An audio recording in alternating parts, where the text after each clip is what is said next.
Halo Sobat Berham yang terkasih. Hari ini aku merasa kenyang setelah makan masakan kesukaan aku. Puas deh. Wow, hebat! Terlebih kita perlu dipuaskan oleh kebenaran dan keadilan Tuhan. Kebenaran yang menghantar kita pada kebebasan sejati seperti yang dinyanyikan Raja Daud dalam Mazmur pujiannya. Ya, setuju. Walau saat ini Berham kenyang dan puas, tapi besok sudah lapar lagi. Kepuasan sejati hanya ada dalam firman-Nya. Hari ini teman-teman pasti penasaran, pengen tahu bagaimana seorang raja bisa sekaligus menjadi nabi. Baru tahu Berham, bagaimana kalau kita segera mulai? Shalom adik-adik, berjumpa lagi dalam acara kesayangan kita semua, yaitu berpetualang dalam kerajaan Allah. Hari ini judul cerita kita adalah ternyata Daud bukan hanya raja, tetapi juga Sebelum kita lanjutkan, kita berdoa dulu ya. Mari kita berdoa. Tuhan Yesus, terima kasih untuk kasih Tuhan dalam kehidupan kami. Tuhan menuntun kami, Tuhan menolong kami sepanjang hari. Ya Bapa, saat ini kami mau belajar firman Tuhan, kami mau mendengarkan cerita firman Tuhan. Kiranya Tuhan berikan kami telinga yang dengar-dengaran akan firman-Mu. Terima kasih Tuhan Yesus, dalam nama Tuhan Yesus kami berdoa dan mengucap syukur. Haleluya, amin. Ayat Alkitab kita hari ini diambil dari 2 Samuel 23 ayat 3 dan 4. 2 Samuel 23 ayat 3 dan 4. Allah Israel berfirman, Gunung batu Israel berkata kepadaku, apabila seseorang memerintah manusia dengan adil, memerintah dengan takut akan Allah, ia bersinar seperti fajar di waktu pagi. Pagi yang tidak berawan, yang sesudah hujan membuat berkilauan rumput muda di tanah. Nah, bacaan kita diambil dari 2 Samuel 23. Nah, adik-adik, masih ada satu lagi pengalaman penting yang Allah sediakan bagi Daud. Roh Allah membuat dia menjadi seorang nabi. Daud dapat melihat jauh ke masa depan dengan jelas dan menubuatkan tentang kedatangan anaknya, yaitu raja yang akan memerintah dalam kebenaran. Nah, betapa Daud juga merindukan kedatangannya.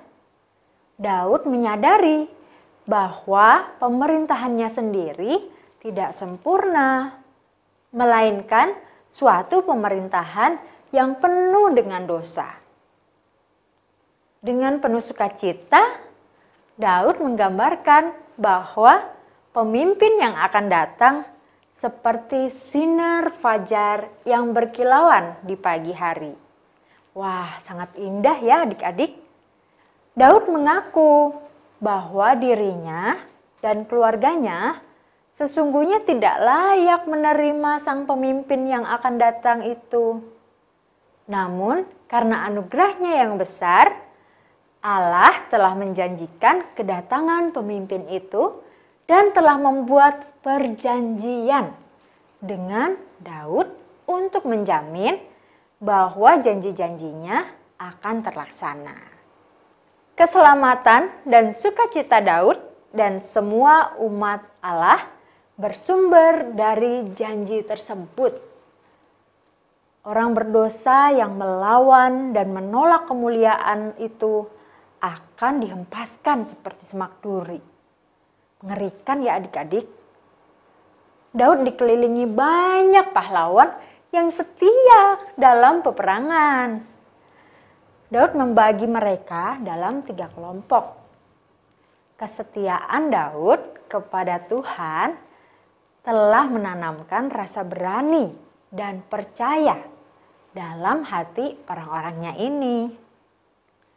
Hal ini pun merupakan berkat dari Allah kepada Daud. Ada rasa saling percaya dan hormat yang tinggi di antara Daud dan orang-orangnya. Hal ini sangat jelas terlihat dalam sebuah peperangan melawan bangsa Filistin. Saat itu bangsa Filistin telah berhasil memasuki tanah Israel sampai ke Betlehem. Daud dan tentaranya berkemah berhadap-hadapan dengan tentara musuh. Di tengah situasi ini, Daud merasa haus, tetapi mereka sedang kekurangan air. Lalu, bagaimana caranya untuk mendapatkan minum adik-adik? Nah, kemudian Daud ingat bahwa ada sebuah sumur di dekat Betlehem yang melimpah dengan air. Pada masa-masa yang lalu, Daud sering melepaskan dahaganya atau rasa hausnya dengan kesegaran air itu. Mengetahui hal ini, 3 orang tentara Daud berinisiatif adik-adik menerobos perkemahan tentara orang Filistin untuk mengambil air itu. Namun, Daud tidak mau meminum air yang dibawakan itu. Mengapa? Karena Daud tahu bahwa 3 tentara itu sudah mempertaruhkan nyawanya untuk mengambil air itu. Bagi Daud, kalau ia minum air itu, ia sama dengan minum darah mereka. Lalu Daud mengambil air itu dan mencurahkannya ke tanah sebagai tanda syukur kepada Tuhan untuk keberanian yang Tuhan tanamkan di dalam hati para pahlawannya dan untuk ikatan yang kuat di antara Daud dan mereka. Daud sadar bahwa Allah lah yang membuat semua hal itu dapat terjadi. Nah, seperti itu cerita kita hari ini adik-adik. Daud adalah salah satu orang yang diberkati Tuhan. Sehingga ia diperkenankan Tuhan untuk menjadi raja berdasarkan perjanjiannya dengan Tuhan. Dan Daud juga menjadi alat Tuhan untuk menghadirkan keturunan dari raja yang akan datang itu. Raja yang berkuasa, raja yang memiliki kekuatan, raja yang memerintah selama-lamanya, yaitu Yesus Kristus. Nah, pelita yang sesungguhnya bukanlah Daud, tetapi seseorang yang akan lahir dari keturunannya, yaitu Kristus. Nah, adik-adik, mari kita berdoa. Tuhan Yesus yang baik, terima kasih untuk firman Tuhan. Tuhan tolong kami supaya kami mengerti firman-Mu dan kami boleh memahami serta kami melakukannya dalam kehidupan kami.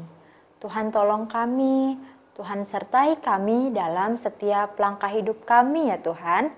Dalam nama Tuhan Yesus kami sudah berdoa. Amin.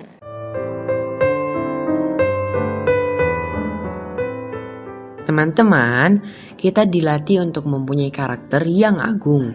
Hari ini kita belajar bagaimana Daud menahan diri dari kehausan.